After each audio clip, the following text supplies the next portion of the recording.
All right, good evening. We are shifting gears quite dramatically, I think, in a way now. We're kind of focusing in from the big diversity of a taxonomist right into just looking at one species. And my presentation today is also spanning quite a long time that I've been studying white-handed gibbons in Thailand, and there are some of my collaborators on the slide that you can see. But I'm going to start off with also trying to make a connection with Darwin, which actually isn't really that difficult because Darwin is the central dogma. It is the central theme that we all work out of. And Charles Darwin, of course, formulated the theory of natural selection. And in natural selection, and I use a quote here from Futema, it is this theory that accounts for the adaptations of organisms, those innumerable features that so wonderfully equip them for survival and reproduction. So when we look at these organisms and we're interested in why do they look the way they do, then of course Darwin gave us the answer for that and said, well, because they adapted to their environments and their conditions. So how do the evolution of reproductive strategies fit in there? That's where I'm going with this.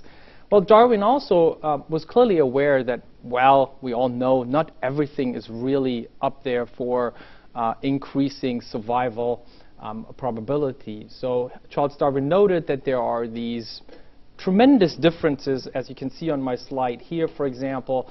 This is a male gelada baboon, and this is a female. And if everything was just for survival, then really there's not much of an explanation why they should be so tremendously different. They should be much more similar. And of course, the red deer on the other side is also a very good example in this case of, we all know, male-male competition. Developing these antlers is a very costly thing, and it is not in relation to a better survival, but rather is what Darwin then also quite clearly pointed out in his second big volume.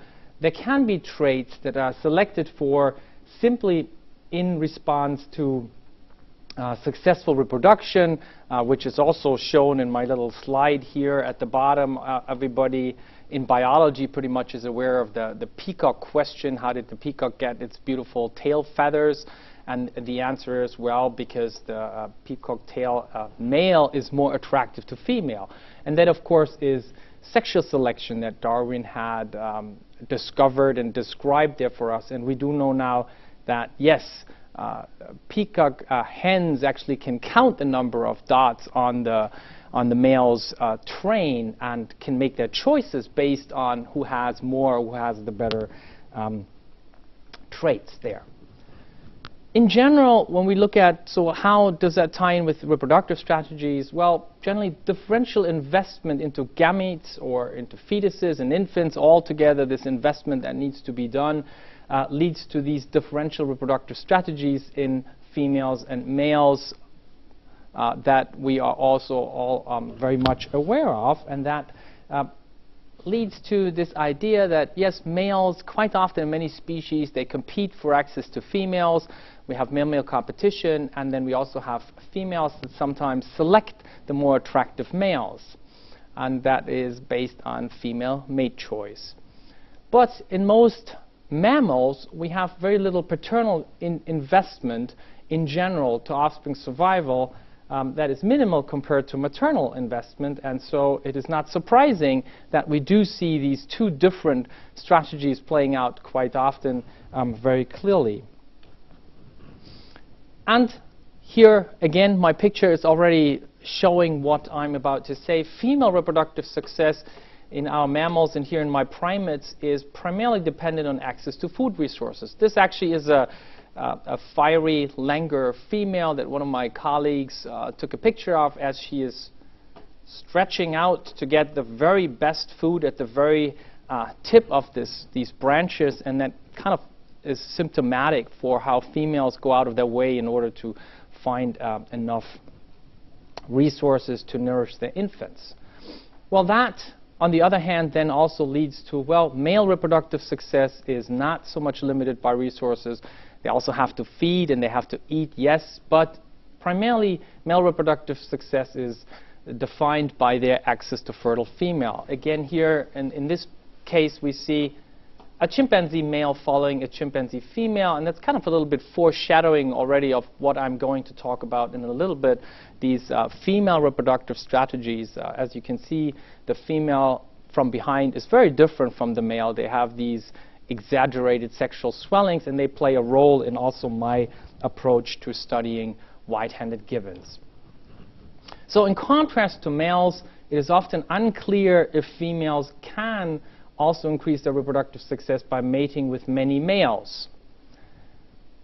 If that really was so obvious and so clear as the theory sometimes predicts, then indeed females really should only once copulate with the male and only do so at the one moment when they are fertile. And there are some primates that do that. We have some lemurs where female genitalia are only open for a couple of hours during their fertile period, so they can actually only copulate during that time.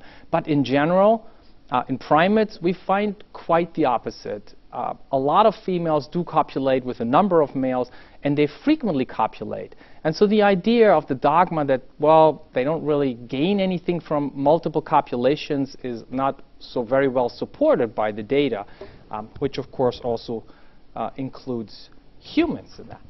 So we do know that primate females often copulate with more than one male, and sexual monogamy under a number of circumstances does not seem to be the best strategy for females to protect their reproductive investment.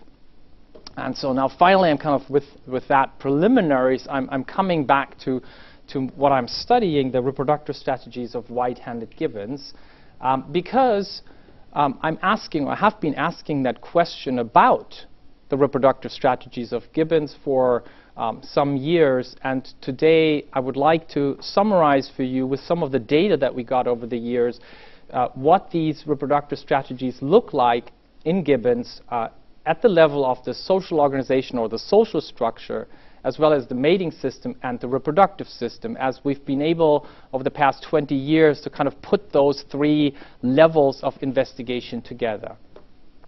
Now, why is that interesting? Well, it is interesting because what you might or might not know, gibbons have traditionally been used as a species that would represent typical, what I have here written down at the bottom as classic monogamy.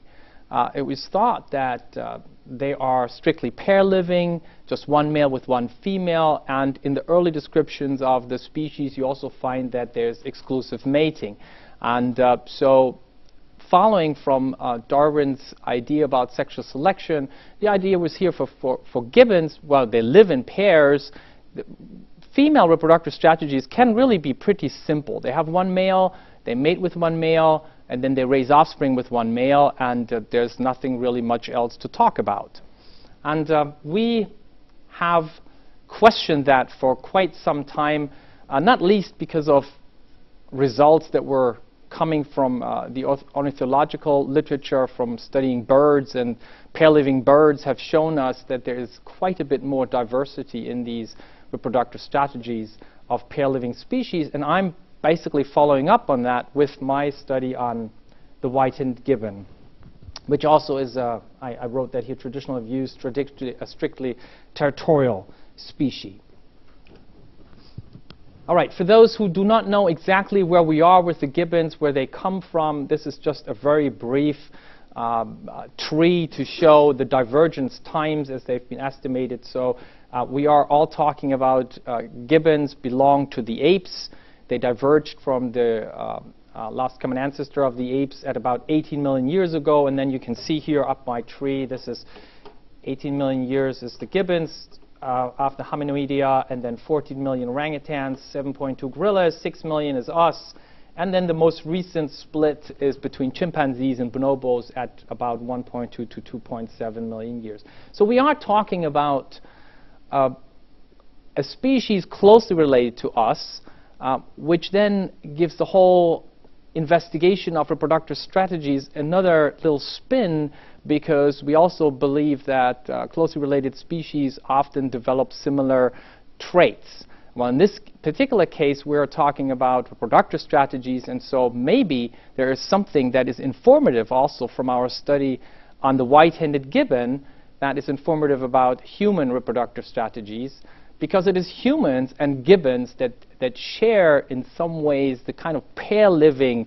situation, whereas all the other apes are living in larger multi-male, multi-female groups, except for the, no, not all of them. The orangutan is kind of a semi-solitary species where females associate flexibly with males, and the gorilla lives primarily in one male, multi-female groups, and it is the bonobos and chimpanzees that are truly multi-male, multi-female. So the gibbons are a little bit odd in that, and like I said, the traditional view has always been that their reproductive strategies are very simple. And so here I'm investigating with you now what the results of our actual research are. The first level that, like I said, that I'm looking at is social structure. So who's living with who? And we have found that, yes, our long-term data is partly confirming that pair living is a very important form of organization here. We have one male, one female units, our pairs.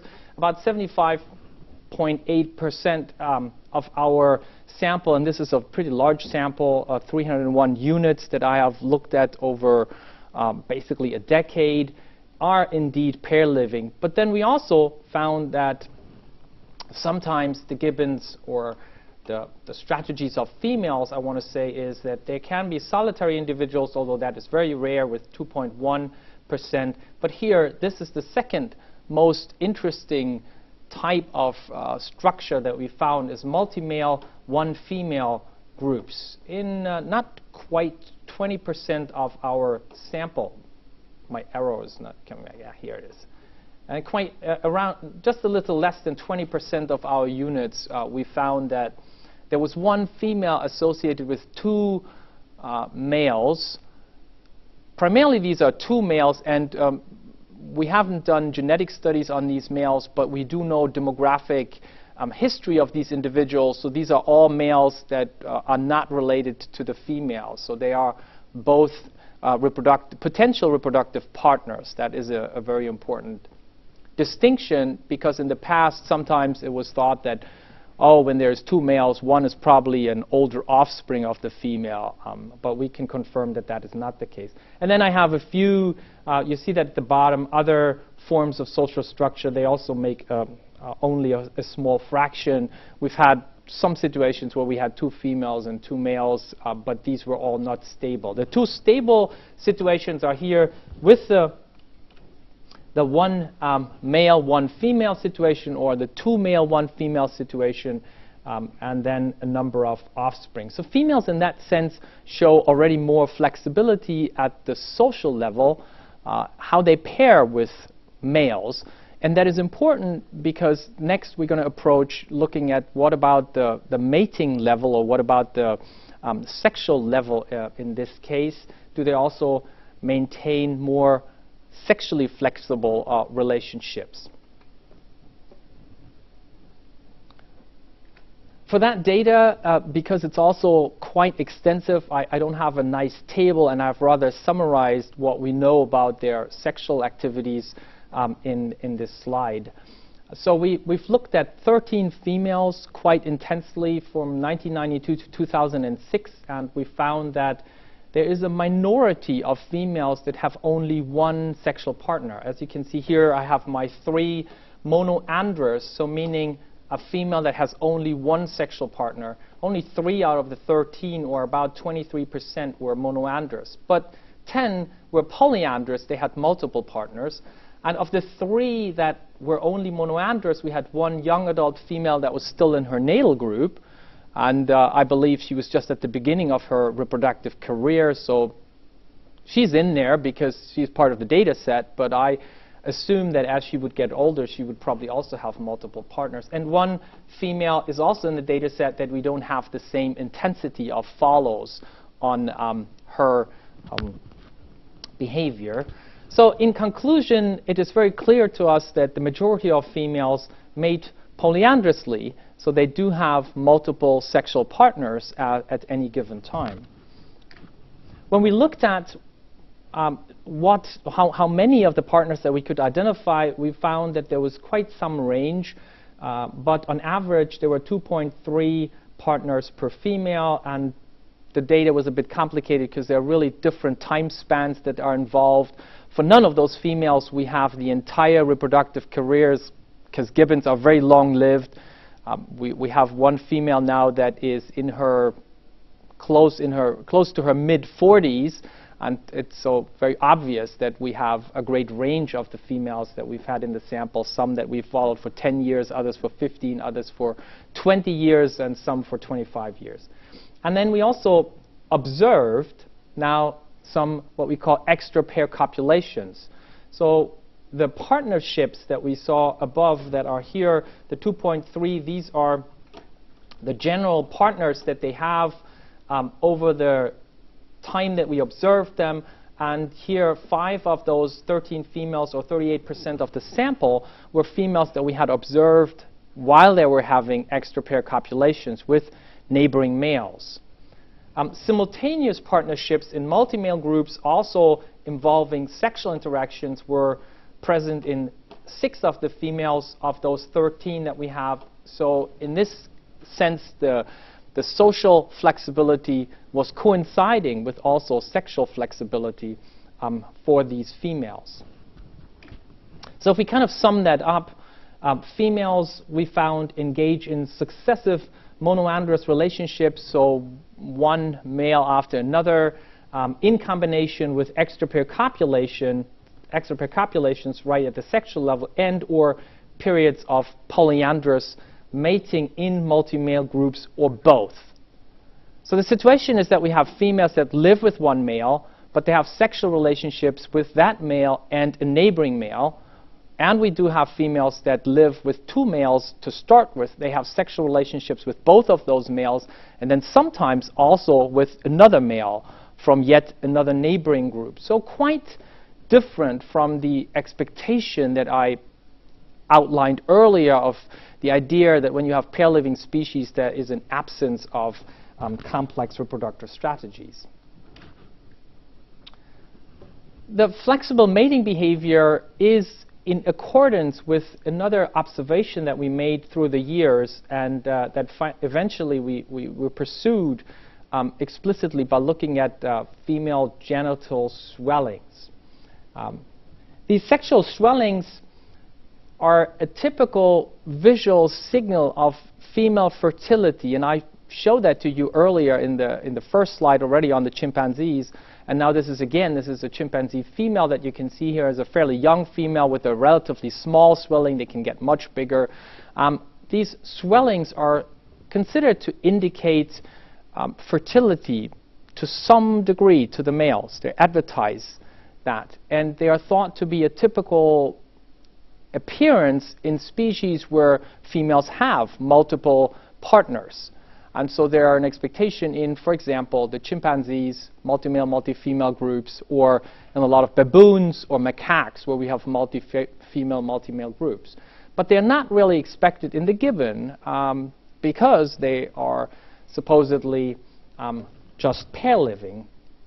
So then we looked at that because we noticed that there were changes in the coloration and turgidity of these genitalia of females. And here now is a slide or a picture that shows you a genital swelling in a white-handed gibbon female.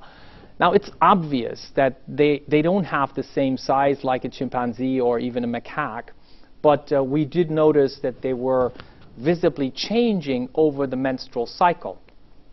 And so the question is then, well, you know, how does that really fit into a species which now we already knew that does have some more sexual diversity in their partnerships, but how do these swellings fit into that picture? And what I'm showing you here on the slide is some data that my PhD student collected on these. And what we're looking at is the maximum swelling duration in relation to the ovulation of these females. So here are the females and their cycles. Multiple entries for one female just mean that we followed multiple cycles for that female. As you can see, there's I think there's 8 females in there. And then here you see the days relative to the ovulation. Of course, this is endocrine data. This is not observational data that we have used here. And you see 0 is my point of the day of ovulation. Ooh, where's my arrow again? Here. 0 is the day of ovulation, so these are days before ovulation, and to the other side we have days after ovulation. And this is the hatched bar is indicating what we call the fertile window. That is the time when we assume that fertilization can happen. And what is superimposed on this now is the black lines that you can see. These black lines indicate maximum swelling period of the female. So these are the days that, in this case, my female Dow at the top here was maximally swollen. What you can see from these black lines, and that's really the big message, is that most of them overlap with the window of fertility. However, what you also see is that there is some flexibility. Sometimes the maximum swelling starts early, way before the window of fertility, and just extends all the way across and a little bit beyond that.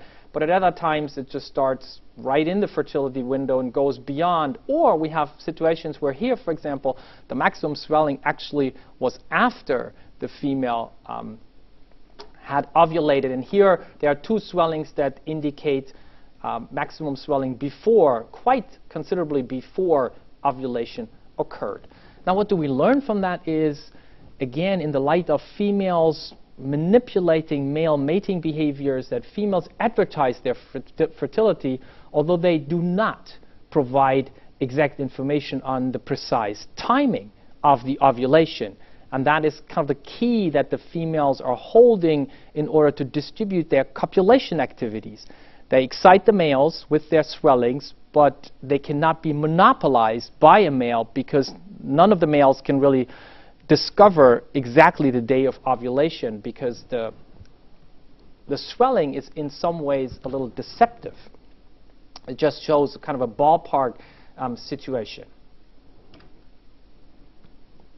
What we also found when we looked at the data is that the pattern of sexual swellings and ovulation periods in our white-handed gibbons, in these pair-living species, closely resembled the pattern that was also found in chimpanzees. So here, I'm just showing you comparative data. You don't need to read what is on the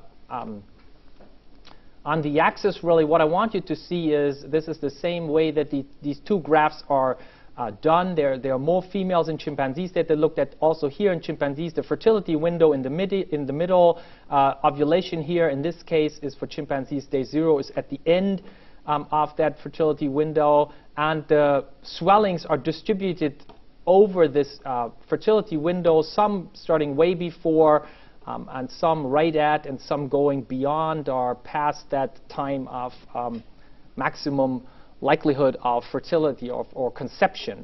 And that really is exactly the pattern that we also found in the gibbons. So to some surprise, we are finding that the small sexual swelling in gibbons has apparently, or we hypothesize that, and we support that with this data, has the same or has a similar function as the exaggerated swelling that we find in chimpanzees.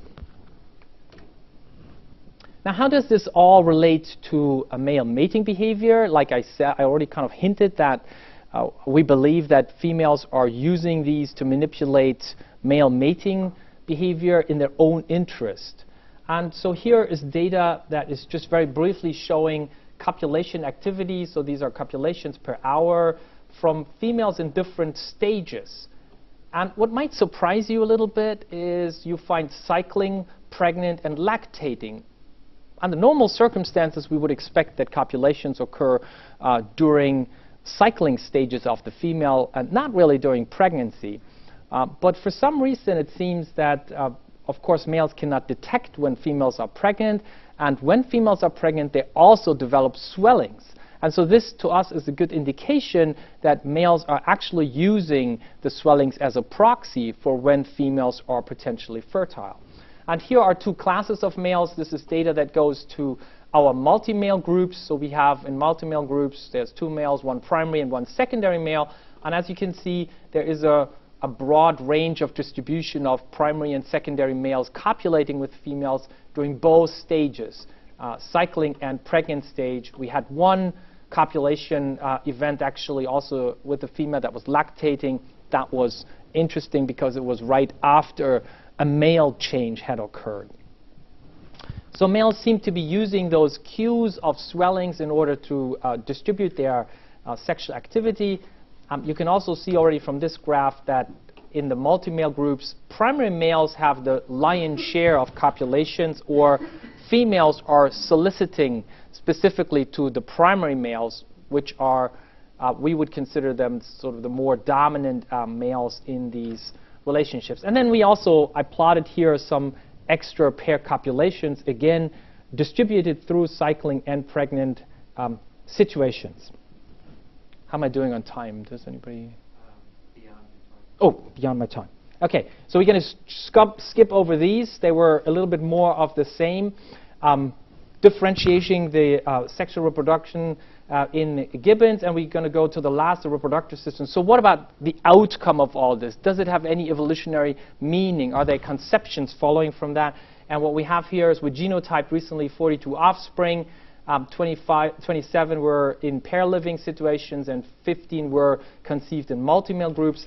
And what we found is that similar to the distribution of copulations, we found that the majority of these infants are actually fathered by the female's social partners, here the in-group fathers, and then there's just 2 of the 42 infants that we could define were by extra-group fathers that were confirmed, so we could exclude all other males, and we had 1 inferred case where we could exclude other males, but we couldn't identify positively the father. When you take that together, you arrive at about little less than 10% of the offspring that are actually fathered by males that the females do not have a stable social relationship with. In conclusion, what we found is that given female reproductive strategies are much more complex than originally thought. They live in stable pairs or small multi-male groups. They maintain sexual relationships with multiple males, and they conceive with the, and here is in parentheses, the most suitable males available in their vicinity. It is in parentheses because that's the next step of our research. We want to find out, so what makes the males different? That's something we haven't really figured out. Thank you very much.